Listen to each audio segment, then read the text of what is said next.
Hello and welcome to Face to Face on City TV. My name is Umaru Sanda Ahmad. On Face to Face today, we are focusing on the energy sector, both the upstream and the downstream. The cost of petrol. If you've gone to the fuel stations today, you notice that the price of fuel is going up. Is it because of the Iran drones? If that's not the reason, what is the reason? Are we going to see a liter of fuel go beyond 20 cedis again in just few years under this administration? And the issue of power, why is it not stable? My guest is someone who understands the sector very well. He's also a member of parliament. When we come back, I'll introduce him. On Face to Face today, we are focusing on the energy sector, like I said, and my guest once worked at the Ministry of Energy, I think for 7 years, did you know? And yes. He's member of parliament for Bongo, His Honorable Edward Bawa. How are you, sir? I'm fine. I almost said you were a spokesperson of the ministry, also acting as a deputy minister for energy. No, I didn't. That would be wrong. That would be wrong. Actually, so it has always been an interesting aspect when it comes to my role in, what do you call it, at the Ministry of Energy. So at the Ministry of Energy, I actually was employed by the World Bank. So I was an employee of the World Bank, but it was under a project. And that project was housed by the Ministry of Energy. Okay. And that was as a result of when we discovered oil. So that's how I got under 2007.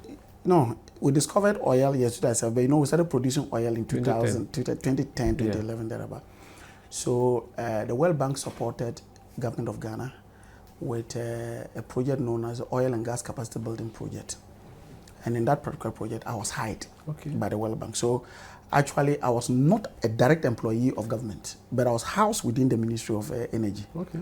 Then it just coincided that within that particular period, Dr. Otiaje, now Professor Otiaje, also felt that, I could double as the spokesperson for the ministry. And that's why consistently you heard, sometimes people will say, they would describe me as a spokesperson of the ministry, sometimes they say consultant to the ministry, because there was confusion. Okay. Depend on how the person knew me.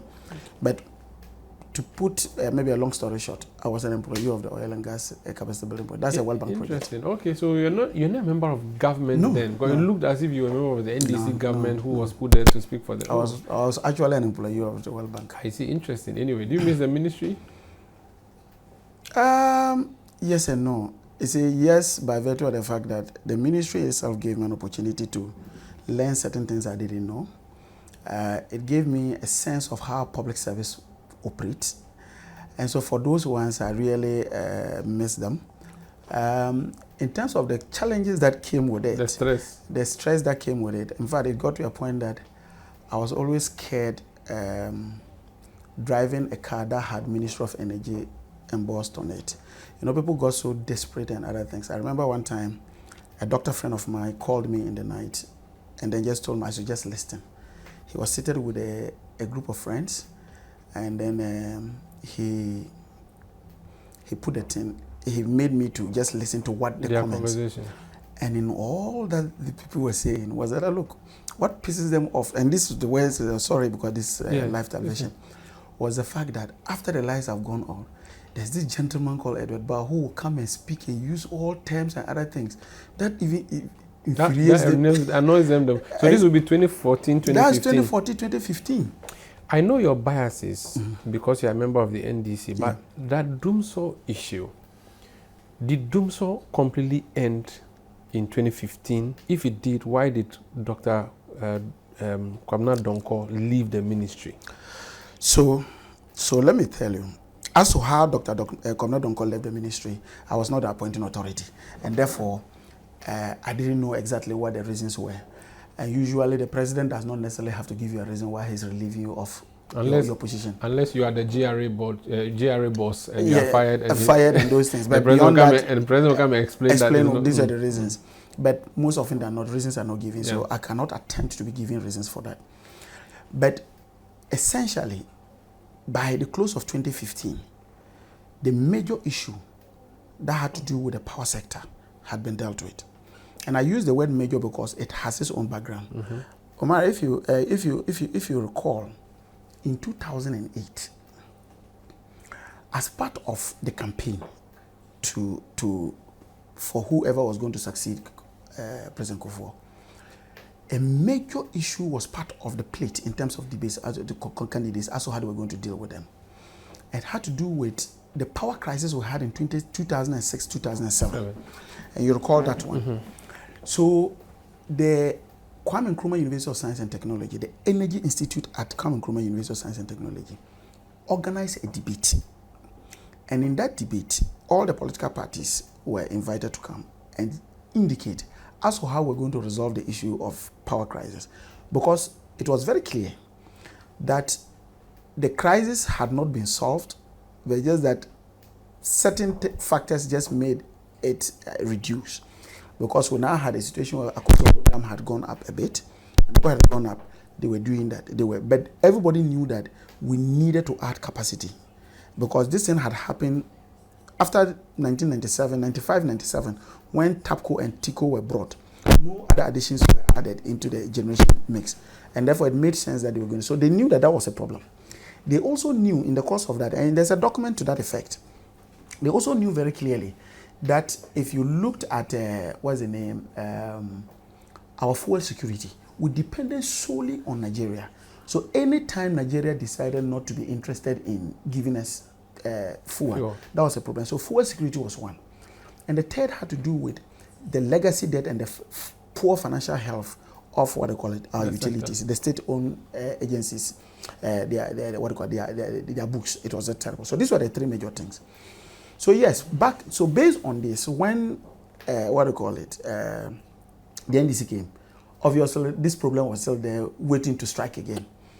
Unfortunately, it reared its head during 2014. In fact, it started around 2013 when we first had the problem of the breach of the pipeline, which was bringing from Nigeria. And that even clearly told us that our issue of fuel security was something we needed to deal with and deal with it very properly. And so, yes, so it read its head. So the then president, and you recall his famous statement where he said that, look, he knows that the issue of the power sector crisis is as a result of continuous underinvestment over a period of time. But as a president, he inherits both assets and liabilities. So he takes full responsibility and was going to deal with it. So by the close of 2015, we had procured enough generation power to be able to deal with the immediate cause of the DUMSOR. So the generation was a key problem. Was the immediate issue, because the issue was that we just didn't even have the generating plants, didn't have power to be able to produce. So that part, by the close of 2015, actually that had been dealt with. And we had to go private because the state could not. Yes, but already we were in private. And see, why we use the word private? Because if you look at the 1997, the TICO plant is a JV, it's a joint venture plant between, a private sector and VRE. And in fact, if you look at it, VRE is just about 10 or 15% minority. The major minority. So that was the first time the private sector came in. Then we had the issue of Asogli and Co. also then come in. But the greater part of our procurement at that time obviously came from the private sector because were the IPPs that came. So by the close of 2015, we had actually dealt with the generation aspect of it. And so the immediate cause of the problem, we dealt with it. There was also a financial aspect of it.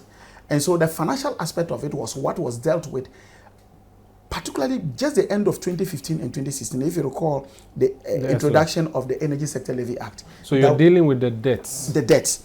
And then also by the close of 2015, just to add to that, by the end of 2015, we had also dealt with the fuel security issue, because we had then brought on board Atuabo that was going to utilize our gas, particularly the fact that we had, as part of the agreements that we had with the IOCs, that's the international oil companies, we had an amount of gas that we call the foundation gas that was going to be free of charge to Ghana. We were not supposed to pay a dime for it. And the only thing was that we needed to have a plant that could process it, because the gas we were producing were wet gas. So we needed to strip them off to make them useful for our generating plants. And so it was very important that the then Mills government, that continued with Mahama's government, procured the 1 billion asset that we had in that day. So we dealt with the fuel security aspect. So it was a financial aspect of it, which had to do with the energy sector levy. And that had also a two-pronged thing. The two-pronged thing was that, one, we had a legacy debt. And when you use the word legacy debt, basically it's debt that has been accrued over the years. And most of these debts were as a result of inefficiency of our utilities or to subsidies that budget allocation was not made for. You know, sometimes the government will get up and tell you that, oh, you are supposed to, and I remember even under President John Mahama, if you recall, there was a time that electricity prices were increased to about 50% thereabout. Then the government came and said, PRC slash it to about 30 something. The delta that was in there was going to be taken care of by budgetary allocations. So these things have happened in the past and they were not actually paid for. And they accumulated to now be known as what we call the legacy debt. So the ESLA was actually to retire the legacy debt, which, don't use my words, but use the words of Boache Jako during his vetting. He said it was $2.4 billion. And so the NDC government under John Mahama felt that, look, in 5 years, and that's why if you look at that act, the original act before his amendment had a sunset clause that was for 5 years. So after 5 years, the law was not supposed to exist. And they believed that in that 5 years, they'll be able to retire the debt. And then also ensure that no new debt was piled up. And that's how the issue of Compact 2 came in. Okay, because then the government realized that if you take the power sector, the weakest link was the distributing end, that's in the value chain. So if we make that place efficient, then the issue of debt accumulation will not occasion. And so we took advantage of, after the completion of the Compact 1 under COFOR, which ended in Mel's time, we took advantage of this Compact 2 and then zeroed it down on ECG. On the energy sector. And there were two projects. One was the Northern, that NETCO area operational, is called Operational Turnaround Project. And the ECG one was the ECG Turnaround Operational Project. So that was it. But unfortunately, you and I know what happened. Yeah, PDS happened. PDS happened. So all the things had been put in place to end DUMSOR based on your analysis. Yes. In the heat of the moment when you were bringing IPPs in, you brought one from Turkey. It sailed all the way into Takrady, the Osman Karaden ship called Car Power ship.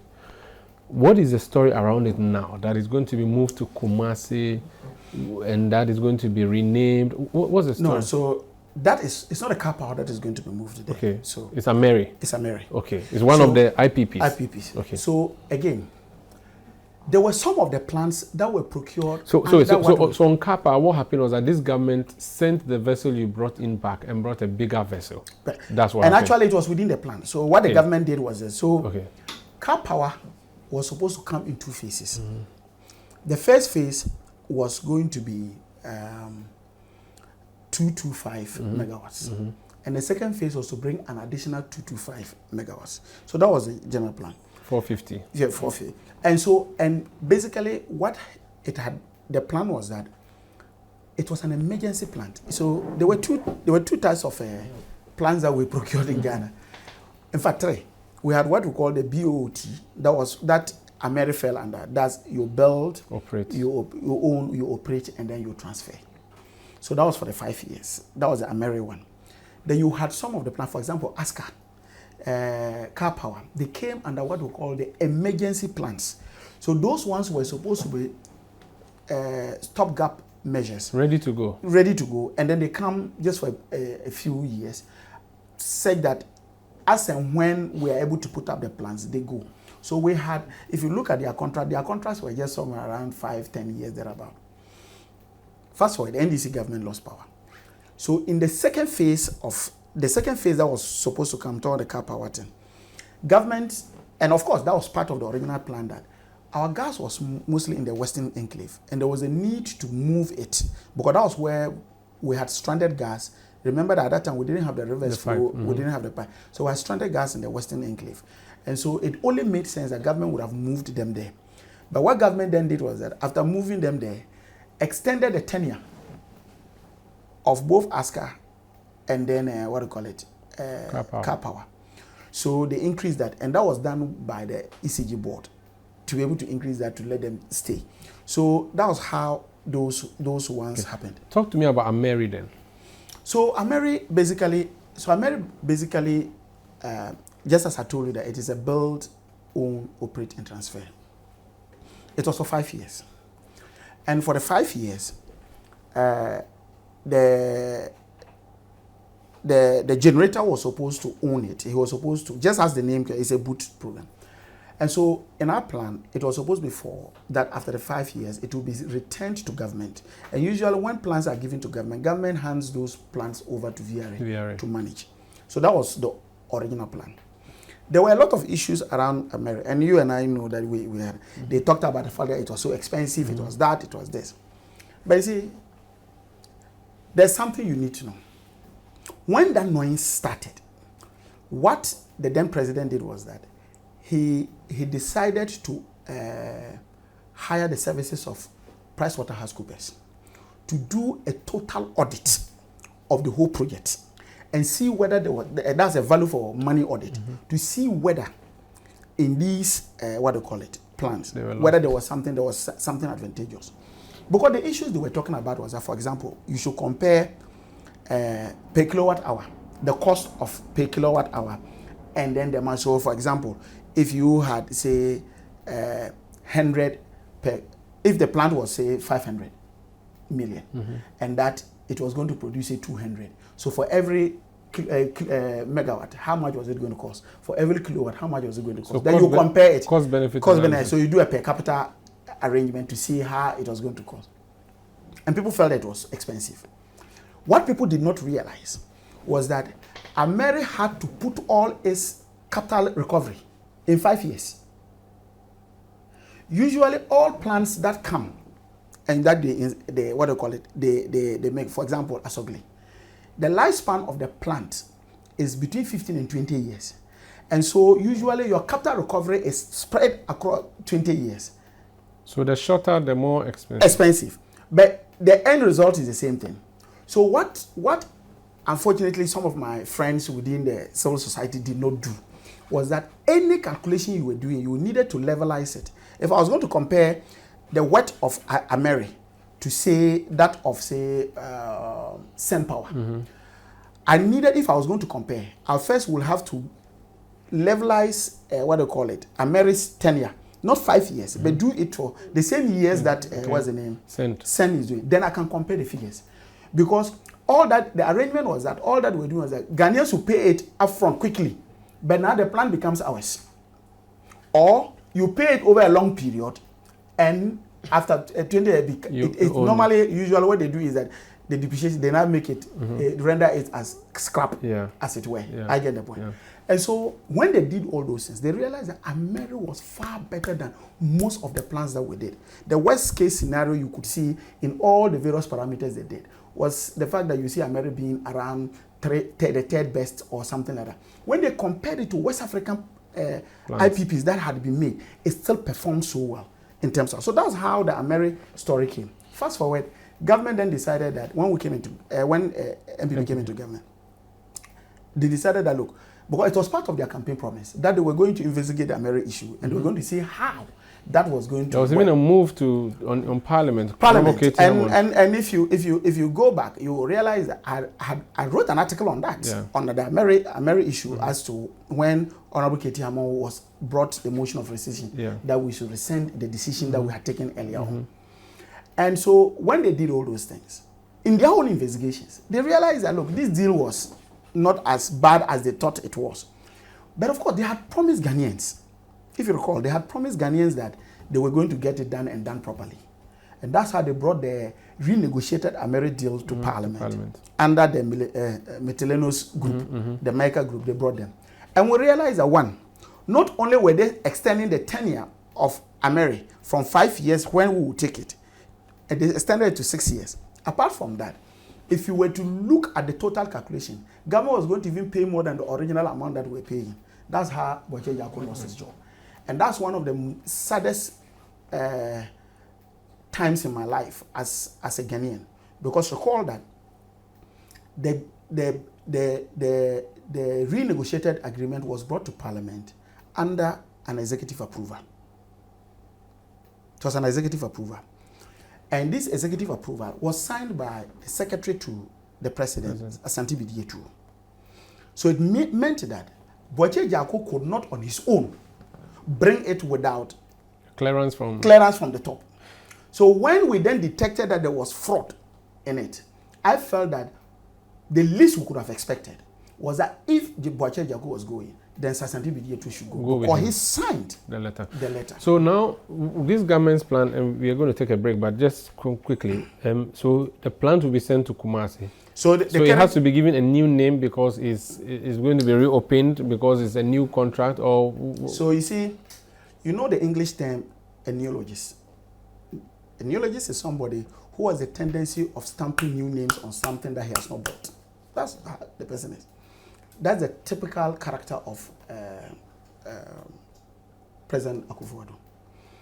Whether it is UDS, anything that he sees, he wouldn't build, but he'll put a stamp on it. Why on earth? I understand the technical explanation behind Ameri being sent to Kumasi. I understand, and I appreciate it. It makes sense. It makes sense. The reason is simple. If you look at the middle belt, the quality of the voltage of electricity. So bring it close to them. Give them power close to them. So if you close to them, it improves the quality of electricity upwards. But it doesn't just affect any other thing. Okay. So moving it there, I don't have qualms with it. Indeed, they are not only moving that one. They are moving that one. They are moving the Tema 1 power plant. That's about 50 megawatts. They are also adding that. So it makes a lot of sense. And sometimes too, it is not, in terms of security, it is unwise to load all your plants in one area. So those diversification makes a lot of sense. The part that I have a challenge with is one, and this is one of the things we are trying to investigate. If you recall, just the relocation, the cost of relocation to Kumasi. There was an initial bill of around $24 million. It moved to $38 million. In fact, VRA had said that if you were giving us the plant to use, what it meant was that we had expertise to relocate this and even assemble it. And the amount of money that you were negotiating with Metalenos, and at that time it was still the same animal committee, reappeared. If we were doing that, we could do it at a cheaper cost. That's part of the reason why we delayed in the relocation of the plant.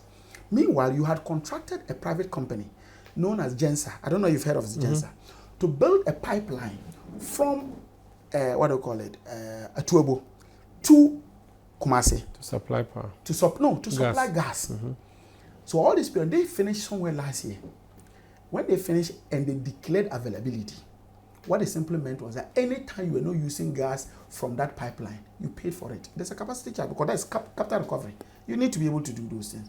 So we were paying this amount whilst the plant had not been sent. For no gas being pumped? Pumped. Because the person has to recover. Take or pay? Yes. The person has to recover his cost. Because he's a businessman.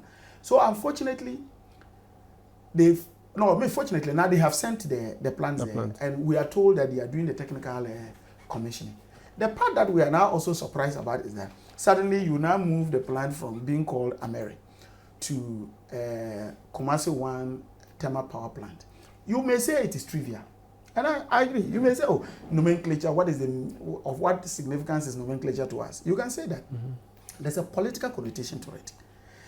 Ashanti region has been one area that consistently they have said they have not done anything for them.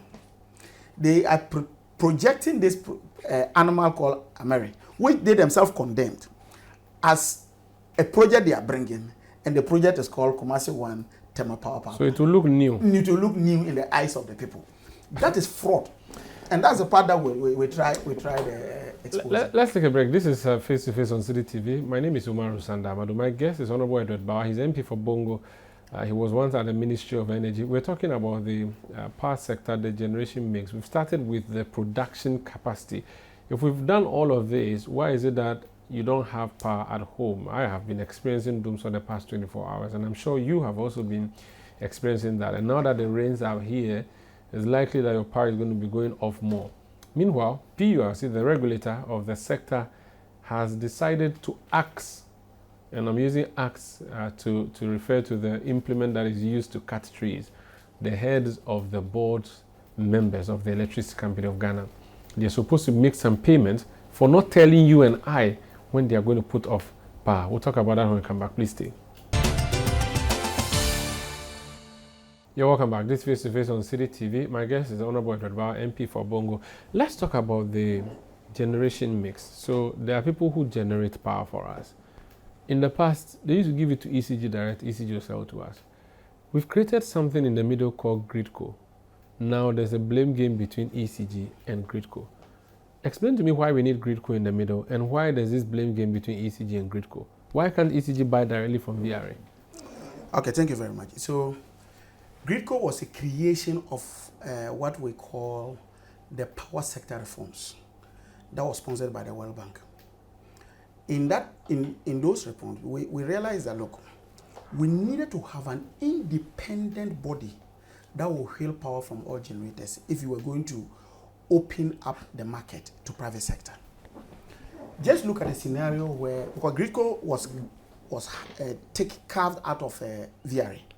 So just look at a scenario where VRA was still the one transmitting.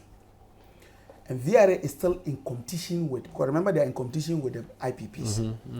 So they take a decision as to when to hail power. So if they realize that you are a competitor and they have generators there and they want to, dispatch power, do you think they will dispatch a private sector and leave you? They'll send DS first. They'll do DS first. And so that was how GRIDCO was carved out of VRA. But GRIDCO is a state company too. Oh yes, 100%. So the favoritism will still come, or it will not? No. So now, GRIDCO then comes as an independent transmitter. And there's a formula for it. Assuming that all power, we have all the generators working, they dispatch power based on economic grounds. The cheapest power first. Okay. You understand? Okay. So GRIDCO does not just do it by virtue of the fact today. I think that City TV, your face looks nice, so I'm going to dispatch your power. No. So it's purely based on if every power, we have all the power available, we dispatch the cheapest first. It's all part of trying to ensure that the end user pays less in terms of that. So that's how GRIDCO was created as a transmitter. And I think that it was just one stage of the power sector reforms under the World Bank project, because apart from that, we also then that's how the IPPs came in. Remember that we just had a state that was just producing power. That's how the IPPs came in. The last part of the whole thing was now to diversify the distribution end. So the whole idea was that we're going to have situations where we could have more than one distribution company. I'll give you a typical example. You see that there's, apart from NETCO and ECG, we have another distributor. Really? Enclave Power. You've heard of Enclave Power? Yes, they are a distributor, not a producer. No, and they distribute power to the free zones board, free zones area. Yeah. And so they account for their power. So they buy from the GRIDCO? They buy from the generators. And then GRIDCO gives it to them. And they distribute. Okay. So the whole plan was to see how we could create those hubs. So they become competitors? Competitors within the sector. So you are not supposed to be a customer only of ECG. You can diversify. Look, you can choose. If you were to go to England today and you use a company A and you think that you don't want to use company A, you switch. You switch to another distributor. So that was a plan. It's like the way you use your SIM card. So that was just a plan to see how we could get those players all over the place. So that's how GRIDCO was created.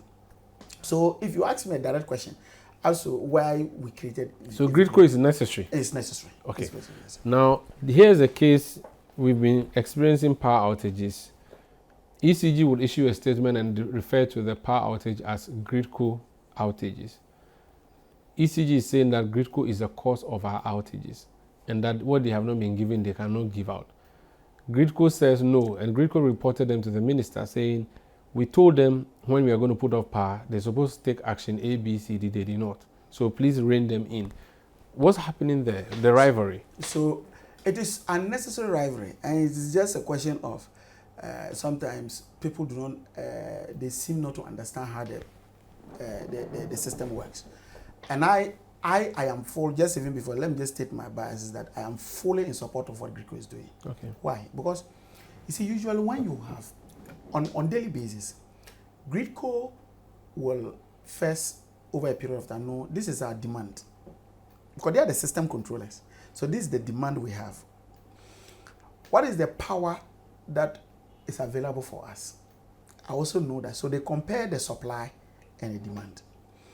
If the supply is lower than the demand, what they will do, because usually the supply and the demand must match, or as the system, you have a total system shutdown. Sometimes you realize that you are then the whole country goes off. It is because of the fact that imbalance. And usually when there's an imbalance, it is because the demand outstrips the supply. So the whole system, to be able to protect the system goes off. That's how it has been designed.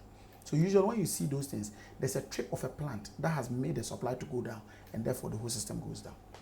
So GRIDCO then looks at that, and if he thinks that they are not matching and that the demand outstrips the supply, they will then tell all the distributors that, look, I know that from our statistics, your load between this period and this period is this, between this period is this. So shed this amount of power. So they can tell you this ahead of time. So yes, so usually by 4 o'clock, they'll tell you. By 4 o'clock, we have what we call the supply, the daily supply outlook. 4 is evening, 4 or morning? No, evening. Okay. So by then they would have done, they would have had a fair idea as what it is. So they will let everybody know. So this is what they do. And they give it out. If you go on my wall, you see that even some of the outlooks, I get the outlooks. So some of the I intentionally published them when ECG wrote a statement and said that it had to do with their transformers. Now, GRIDCO, by some means, consistently will tell ECG, look, shed X amount of power because we do not have power. ECG says that and says that I won't shed power. So they put all their customers on. GRIDCO sitting at the control room will see that their system is compromising. And there's always a frequency that they use. There's a mark of the frequency they use. The moment the frequency starts going down, they know that their system is compromising. And so on the basis of that, they will be forced to take some people off. So they override ECG? ECG. And because that's the only way they can keep some parts of the country. So what ECG should do to put the power off, if ECG does not, GRIDCO does it. That's it. They have the longer hand. Yeah. And when they are going to do it, they don't check whether today you got lights off or they don't care. They don't care. They look for the largest load somewhere and they dump them to be able to stabilize the system. So because ECG was not doing it, this was the point. Now GRIDCO was asking that ECG give us a time schedule, publish a time schedule. The reason why you should publish a time schedule is that, look, we have a crisis. People are going off. If you are going to put people off, be equitable in that. Let them know. Be equitable. That I know that today I'm going off, but tomorrow I'll be on and you will go off. So we are sharing the difficulties. Yeah. But when you don't do that, and me as a system, I don't know whether yesterday you had lights off or not. I want to save my system, so I'll dump you. So I can give you lights off today, tomorrow. And that's why you hear people back to back that they are getting lights off over the period. Because GRIDCO, it's an emergency situation, it's an ambulance situation. So immediately they take you off. They don't care who, yes, as long as they're able to save their decision. Because they have no time to be able to ask yesterday who got lights and who didn't get lights. ECG has that analysis. Yes, ECG has that analysis. So if ECG were to say publish a timetable, say let's say we have 3 communities. Today community A will get lights, tomorrow community B, tomorrow so it goes round. So if ECG says that, if GRIDCO says that, look, shared say X amount, maybe 10 megawatts. So they look at community A and said, okay, 10 megawatts, I'm supposed to share community A 10 megawatts. So I shared it using you. If it's more than 10 and community A cannot, you can share, you put off the whole of community A, but you still need to share power. They can then move to the next community and make. If there are extra power that have been brought on stream, the A gets it. So it's a way of dealing with that. And I say this because during the power crisis, I was part of the load shedding committee that was put up. And that included PURC, GRIDCO, VRA, all the utilities that planned this thing. Why is it difficult for ECG to do this simple thing? So that is political. The moment a timetable schedule comes out, there's an official declaration of DUMSOR. That is the word the MPP government does not want to go. So this mess we are going through is simply because someone doesn't want to admit. That's just the whole idea. That's the whole idea. The fact that the moment a timetable is published, there's an official declaration that is DUMSOR. But when GRIDCO wrote to the minister, we expected an intervention because that's why the GRIDCO reported to the minister. But then I just remember that this is a minister who again said that there's not going to be a timetable. So again, you must also sometimes judge people as to their public utterances and what do they really believe. Yes, GRIDCO had reported, and of course that is also a lack of proper supervision on the part of the ministry. The ministry has a superintendent authority over these agencies, and usually in situations like that, you call all the players into a room, a round table, and say, look, what is the situation? This, who is supposed to do this? Then you give direct orders, go and get this done. Unfortunately, the ministry is not doing that. The ministry is not doing that because there's a bigger hand, and that is the government being controlled from the Flagstaff House. That is giving the thing that, particularly when the president had come, just a few weeks before the DUMSOR said, in his State of the Nation address, and said, irrespective of all these economic problems, we have managed to put the lights on. So, to have contradicted his statement that he had given to Parliament. You dare not. You dare not. And so, that is where the challenge is. But luckily enough, we had a regulator. So I'll come to the regulator, but let's finish up on why is there the need to shed power when you guys left so much power behind, like you always say? So if there's enough generation, what is the problem? The problem is finance. So now,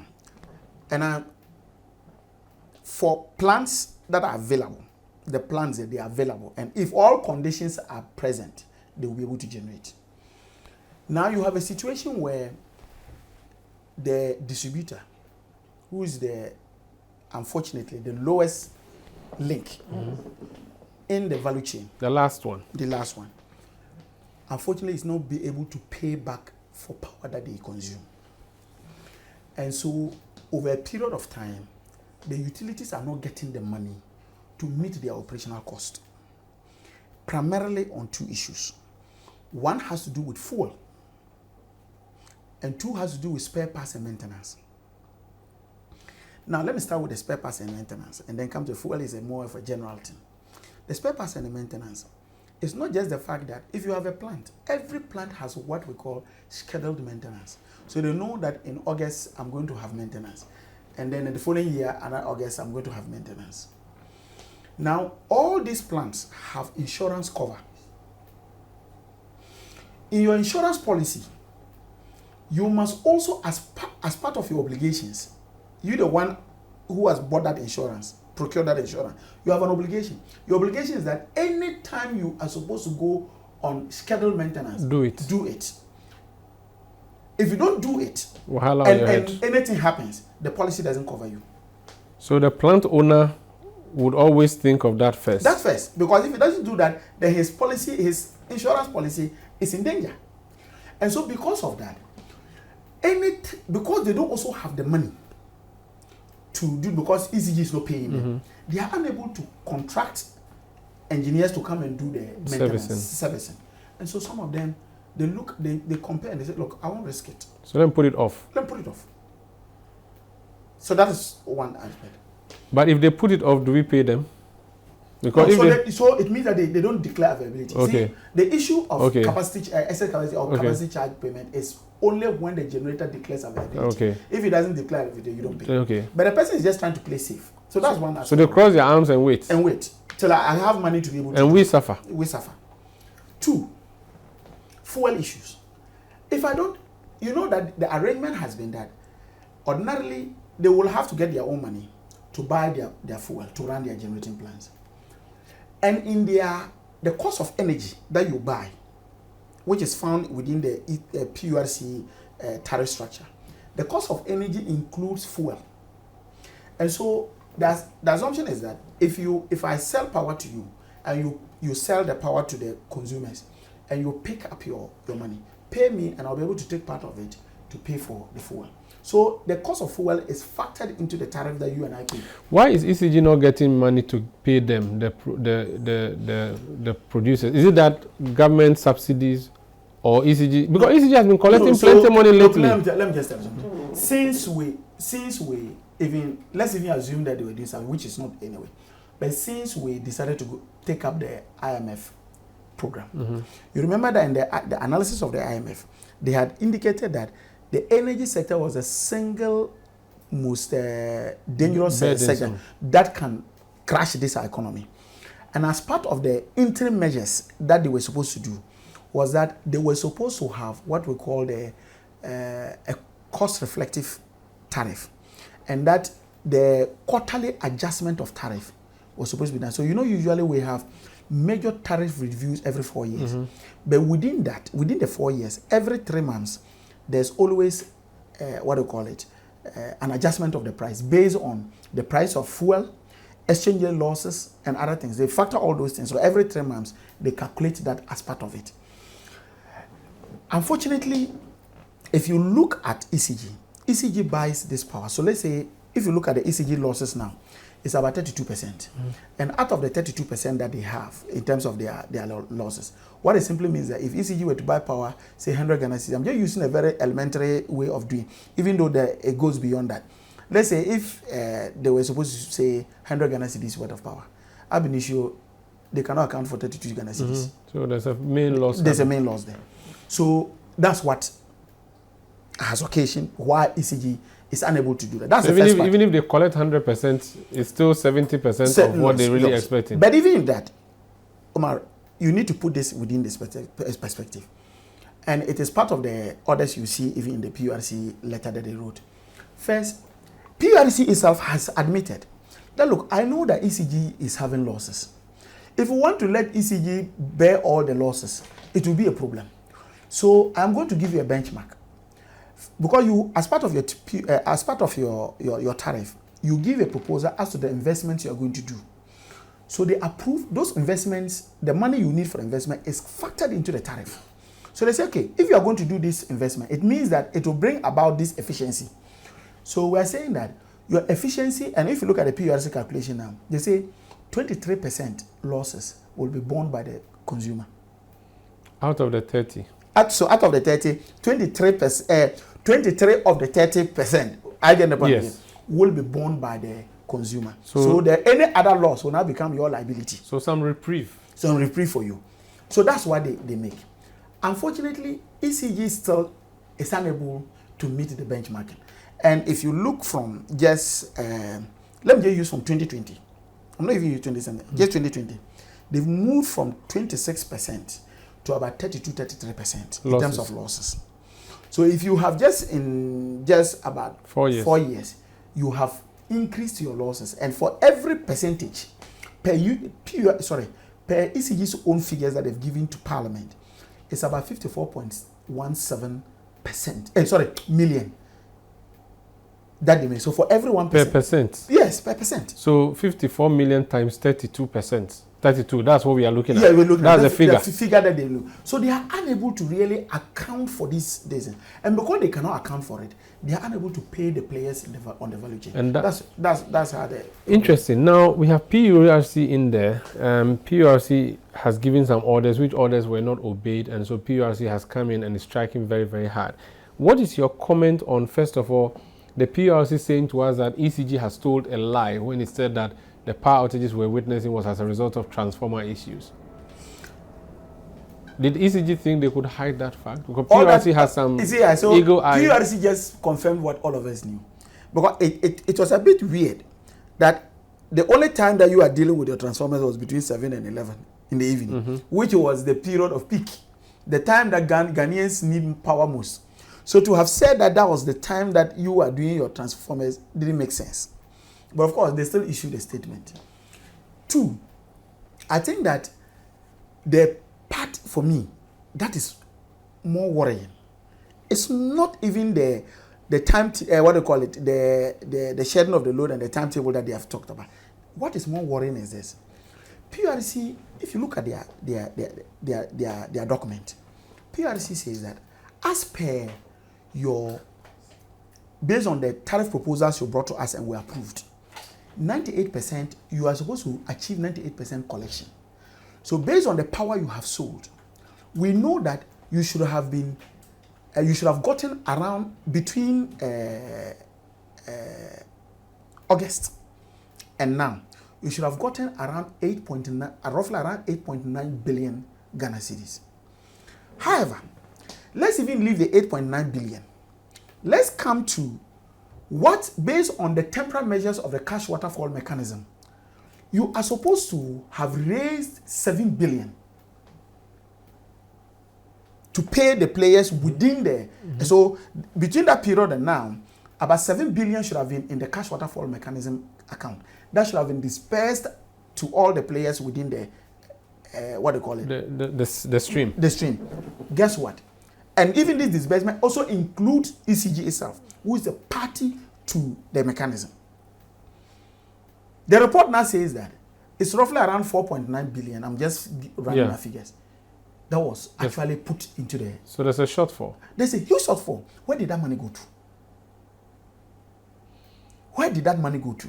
So that is part of the challenge. So for me, it is the bigger challenge that you see. And that's why when ECG, the PRC, on the basis of that, PRC is asking that, look, for not meeting these, the issue of 36,000 Ghana cedis that was put. Yeah. There's yet another aspect that you should pay attention to. What I'm talking of PRC and ECG's thing. You recall that the president had directed ECG to run a single account. You know why they wanted them to run a single account? So that we know when you sell the power, where the money goes to. But if you have so many accounts. So the information on the bank accounts of ECG, and that's why ECG. Yes. And ECG has not. So right now, PRC doesn't know where the money goes. Yes. So the money is, nobody knows where the money goes. The president said, run a single account. All along, we thought that they actually had about 37 accounts. From the report we just got, 61 accounts. So and out of the 61, they just gave what PRC has gotten hold of. It's just the 31 accounts. You recall that it was a problem because when they hired PricewaterhouseCoopers to do the auditing, PwC asked ECG for their bank accounts to be able to know where the monies were going. ECG refused to give the details of the bank accounts to them. I get the point I'm making. So these monies that are this power that is sold, they are spread over all various accounts.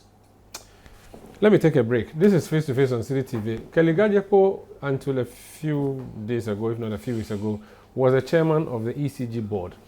He has resigned. However, PRC says the surcharge is going to affect him because the period that PRC is working with is a period that affects the board members. Why did PRC decided to go beyond ECG and surcharge the board members of ECG for the non-compliance of the orders? And what else can PRC do and what can ECG do? Stay with us.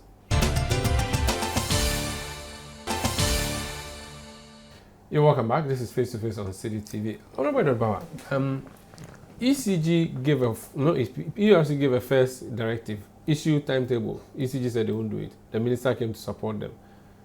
Later on, they gave another update. We are asking you for information. They refused. Now, PRC has issued a statement saying, because you refuse to give timetable, because you refuse to give us your bank account details and all of that, we are slapping an amount of money on the company, the corporate company called ECG. But beyond that, we're also piercing the veil to attach the directors, the board directors. Why do you think the regulator is doing that? The regulator will that change anything? Yes, it will. It will. First and foremost, let me state that thumbs up to PRC. If we have good and strong regulations and the regulators are up to their job, usually you have sectors working very well. And so PRC, congratulations to all the commissioners who currently are at the commission. Now, you see, if you read what the PRC said carefully, they say, look, we have made our calculations. We've seen the outages that you've done. Per the law, if you are going to have an outage, the consumer must know minimum 3 hours before time.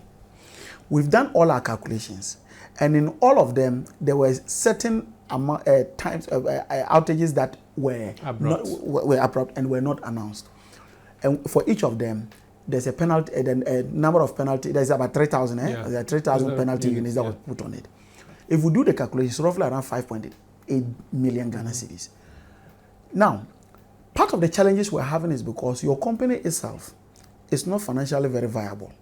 So if we ask you to pay for it, What it means is that it is even going to make the situation worse for all the players. The company may collapse. Or even if it does not even collapse, it affects other players who are not directly involved. Because if ECG uses part of the revenues to pay the penalty, that means somebody else in the value chain is not going to get money.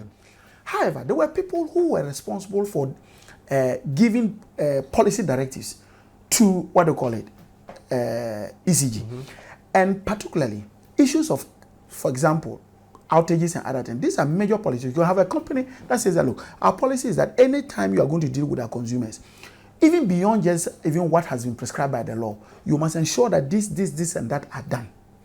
You are not doing it. And on the basis of that, we are not going to charge them, but we are going to charge you. It's like me being in a public office. Based on the decision I took, I can be charged for financial loss to the state. Not because I have necessarily embezzled money, personally, but based on decisions I took. Negligence. I am sent, and that's how Pepra went to the jail.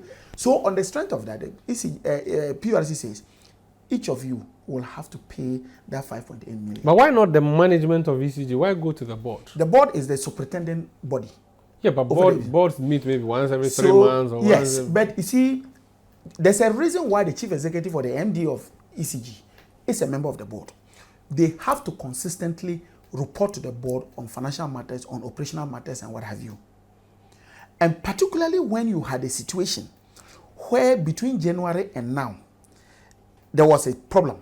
If you are a board member and then there's a problem, you should be concerned. You should be concerned about it. And if for that period, you realize that the company that you are a board member was not performing its job within the law, and you said nothing about it, you pay for it. That's negligence, so you pay for it. What if you are not aware, you are not updated? Now that cannot, then it means that in the first place you didn't have a business being on the board. Because anybody who is on the board would have known that ECG was in crisis because they were the interface between the utilities and the customers. So you do not think that going to the board is an overstretch? It's not an overstretch. It's a fair punishment. It shouldn't have been the MD and his managers who should bear the luckily enough, the MD is part of the board. So he will be paying. Yeah, but I mean, the MD and his management. No, you see, remember that management will only carry out directives of the MD. Not only the MD, of the board. Yeah. So if in the wisdom of the board, timetable was not an issue, management cannot implement it. Management is just an implementer of policies that emanate from the board. What if they refuse to pay? You are a member of parliament. What law can be used against them? You see, luckily enough, when it comes to issues of this nature, there's no statute of what they call limitation. They will definitely pay. And that is why PRC in its own statement said that, look, they believe that these are people of honor. And therefore, if it is about the law, and they quoted the relevant portions of the regulations to show why they are doing those charges. If they don't pay, one day they will pay for it. That's how we end today's edition of Face to Face on City TV. My name is Umaru Sandamadu. I did this with Honorable Edward Bawa. He's MP for Bongo in the Upper East region, and we're talking about the energy sector, a sector that he has worked in for many years. We'll be back next week on City TV. Keep watching us. It's your world.